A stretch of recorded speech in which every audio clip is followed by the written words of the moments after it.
ભારતમાં ફરી એક વખત મેઘરાજાએ બોલાવી સટાસટી. રાજધાની દિલ્હીથી લઈને યુપી સુધીના રાજ્યો થયા જળબંબાકાર. સૌપ્રથમ તમને રાજધાની દિલ્હીના દ્રશ્યો બતાવીએ કે વહેલી સવારથી વરસી રહેલા ધોધમાર વરસાદે રાજધાનીના અનેક વિસ્તારોને બાંધમાં લીધા. ભારે વરસાદને પગલે દિલ્હીના અનેક વિસ્તારો જાણે કે રીતસર બેટમાં ફેરવાઈ ગયા હોય તેવા દ્રશ્યો સામે આવ્યા. મુખ્ય રસ્તાઓ પર ઘૂંટણસમાં પાણી ભરાતા વાહન ચાલકો તેમજ શહેરીજનોને ભારે હાલાકી વેઠવાનો વારો આવ્યો. દિલ્હીના સફદરજંગ, પાલમ, આયાનગર સહિતના વિસ્તારોમાં ભારે વરસાદ વરસ્યો. બીજી તરફ હવામાન વિભાગે આજે દિલ્હી માટે યલો એલર્ટ જાહેર કર્યું છે, જે મુજબ આજે રાત્રે પણ અનેક જગ્યાએ વરસાદ પડી શકે છે. આ તરફ ઉત્તર પ્રદેશમાં પણ ભારે વરસાદ વરસ્યો છે. બાબાની નગરી વારાણસીમાં ઉપરી વિસ્તારોમાં થઈ રહેલા વરસાદને પગલે ગંગા નદીની જળસપાટીમાં વધારો થયો.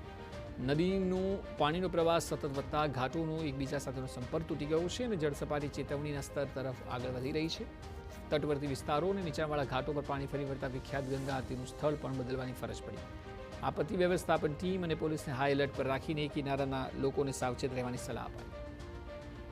ઉત્તરાખંડની રાજધાની દેહરાદૂનમાં પણ ભારે વરસાદને કારણે પ્રસિદ્ધ ટપકેશ્વર મહાદેવ મંદિર નજીક વહેતી તમાસા નદીના જળસપાટીમાં વધારો થયો.